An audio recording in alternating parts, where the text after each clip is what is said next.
an end user, a salesperson, or a small organization right now with maybe 10 salespeople? LinkedIn, bro. You need to make LinkedIn. 25 pieces of content a day for LinkedIn, specific. Did he just say 25 pieces of content a day?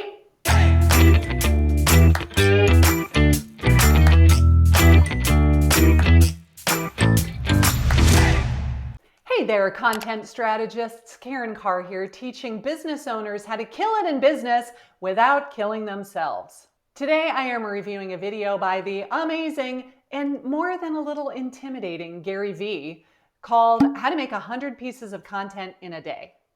Just saying that out loud makes me exhausted. I need to go take a nap.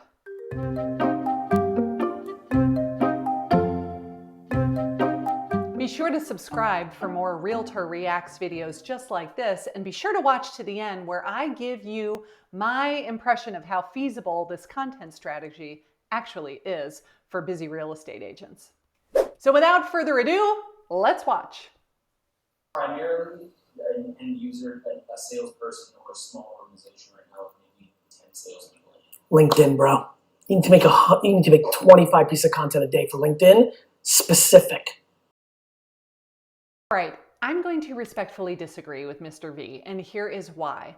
I find that LinkedIn is more of a business-to-business platform versus business-to-consumer. And as a real estate agent, you are looking for people that want to buy or sell a house in your market. They are not going to LinkedIn to say, I need to find a real estate agent to sell my house, or I'd like to buy my first house. I don't know anything about it. Let me go do some research and find out how much I need for a down payment. I don't think they're going to LinkedIn for that. I think they're going to Google, and Google owns YouTube, and video is an amazing platform, which is why YouTube is my platform of choice, and it's been extremely successful to me. So if you are selling to other business people, I think LinkedIn is a great strategy, but if you're selling directly to the consumer, I'm going to disagree. I don't think LinkedIn is where you want to be. When people think of salespeople as one thing versus a saleswoman who happens to be a Falcons fan, that's a whole different, my game is in perpetuity. Okay, now I really love this because as a real estate agent, we're a dime a dozen, right? There are tons of real estate agents that are in any town, and you're all competing for the same amount of business. So what can you do that differentiates you, that sets you apart from everybody else? Could it be that you're a Falcons fan? Could it be that you were a cop in a former life? Could it be that you're a car guy and like all of the stuff on the walls behind you is going to be sexy sports cars? Could it be that you live at the beach and you wear Hawaiian shirts all the time and you've got a lei around your neck? It could be anything, but something that is branded to you that makes you stand out from all of your competitors. So yes, I totally agree with this. They're like, how do I make 100 pieces of content? I'm like, okay, well, first of all, there's 50 states. So there's 50. Hey, Alabama. Hey, salespeople in Alabama. It's your boy. Okay, again, that's not going to work for somebody that has a hyper-local business. If you are a real estate agent and you're selling properties in your town, if you own a local retail store in your town, if you only sell your product and services in a small geographic area, you can't make one video for every state in the entire country. So again, I just don't think that it's feasible for somebody that is a hyper-local business and they are selling a service. That's already 50, because I can promise you when you run ads against small businesses or sales organization in Alabama and it starts with "What's up, Alabama?" that already does better than it says "What's up, it's your boy Gary." Okay, now that I totally agree with, because when he said "What's up, Alabama" is going to ring true more than "Hey everybody, it's your boy Gary." What he's saying is you're making it about the person viewing the content. You're not making it about you. And I absolutely agree with that wholeheartedly. When you're making videos that you're putting out there, whatever your platform of choice is, you want to be speaking directly to the person that's watching it, and you want them to connect with you because they're like, oh, she's talking directly to me. It's like you're inside my head. How do you know what I'm thinking, right? But they're not tuning in to watch you because they think that you're the most awesome salesperson in the entire world. So I totally agree with that as well. I know it's true.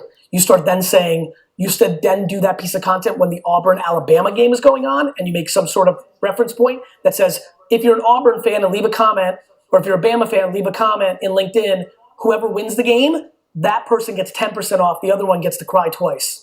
So I really like this idea, but I would say even go one step further. So let's say that you're an Alabama fan. You could have all of the Alabama paraphernalia on the wall behind you, on the bookshelf behind you. You could wear the colors. You could say, that's my alma mater and I love it. And yes, maybe you will turn off the people that are Notre Dame fans. But that's okay. I think that it's just as important to repel the people that you would not enjoy working with as it is to attract the people that you would enjoy working with. When you show up on camera the way you really are, you attract people that like that about you. And then it's so much fun working with those clients because you have so much in common. You have similar personalities. It's like everything just flows better when you like the people that you're actually working with. LinkedIn is uncomfortably underpriced. Organic, let alone paid. You need to go, if you made... Okay, so again, I really don't think that LinkedIn is the perfect platform for a real estate agent or anybody who is selling business to consumer. But I do love that he said, double down on what is working. If you find a platform that is terribly underused by your competition, it is inexpensive, it's not really costing you an arm and a leg to run ads, then it makes sense to put the majority of your content on that platform. For me, it's been YouTube. I started making YouTube videos to attract buyers and sellers because I know that YouTube is a search engine, and when people are interested in buying or selling, they're starting to go to Google to do their research as well as YouTube, and Google owns YouTube, so they're intertwined. When you find the platform that is effective and all of your competition is not yet using it, it makes sense to double down on that. And I know firsthand that YouTube works extremely well for real estate agents. Hence the sign back there. If you made no content anywhere else, which is so against my macro thesis, but if you didn't, and you made 100 pieces a day for LinkedIn that was specific to psychographic, demographic, location, age, gender, sex, you will win. Okay, I also really agree with this. I love this idea of having an ideal customer avatar, an ICA. When you've decided who would I enjoy working with the most, what type of person do I want to attract to my business, and you make content where you're speaking specifically to that one person, just like he said, you'll win. If you try to speak to everybody, if your marketing message is all over the place because you're trying to talk to buyers and sellers and first-time buyers and seniors and investors, when you're trying to speak to everybody, you appeal to no one because your marketing message is not targeted enough. So I love that he said that too. It's almost like this guy actually knows what he's talking about or something. Okay, that helps out a lot. It's really, I know it will. And what's really awesome for me is it's going to work. Yeah, I believe it. Good. Yeah, It's kind of like believing that if you eat well and you work out every day, you'll look better. I know you believe it. I'm telling you, fucking do it. Yeah. What would you say would be the second best place? Nothing. And while we're reviewing this video, I think we should play a little game called How Many Times Does Gary Drop the F-Bomb? You know what that would be like if we were like kids and only wanted to eat candy, and I literally walked in right now with a truck full of candy, and you'd be like, yo, where else is there candy? There's more. I'm like, motherfucker, we can't eat all this candy. I don't know if you could hear the guy's question, but it was, okay, you love LinkedIn. What other platforms do you think we should concentrate on? And he said, nothing, LinkedIn. And I love that idea too. I'm still not convinced that LinkedIn is the platform, but I love the idea of picking one platform and running with it. If you find something that's working, you don't need to make 100 pieces of content a day for all the different platforms. I think you can focus on the one platform that you like, that you can be consistent with, where your ideal customer avatar is, so that they will find your content. That was the question. So push all my chips on LinkedIn. Yep. And just destroy it. Yes, but bring them value. Of course. Well, like And that is true. How many real estate agents get on social media and they're like, come to my open house, check out my new listing. You're making it, what can you do for me? You're really not providing any value to the viewer.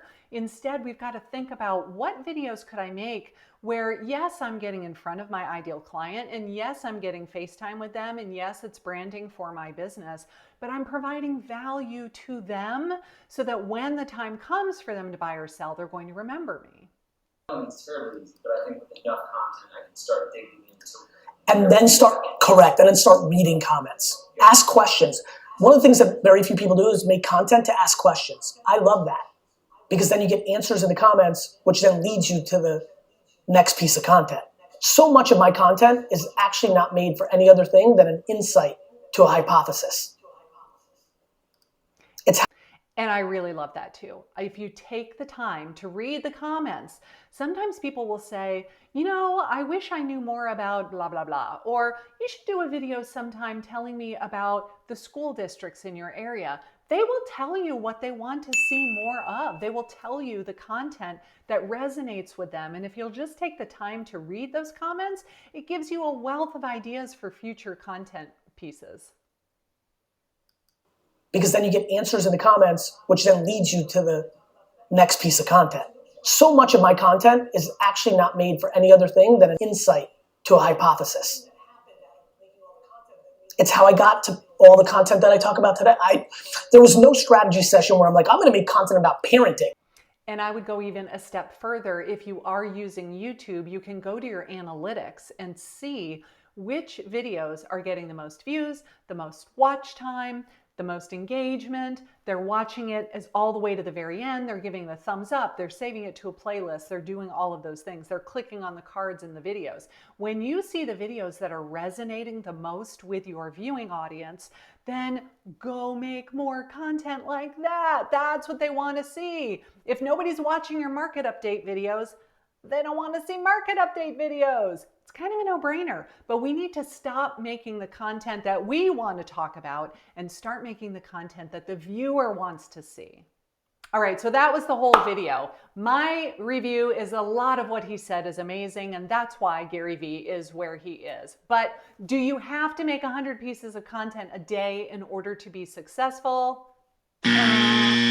I would argue no. I would say pick the platform that you like the best, where you can be the most consistent, and go all in with that, but it does not need to be anywhere near 100 pieces a day unless you've hired somebody to follow you around with a camera and record your every waking move and then let them go make all that content for you, in which case, more power to you. But if you're just a solopreneur and you don't have the bandwidth, I think that's totally okay to not make that volume of content.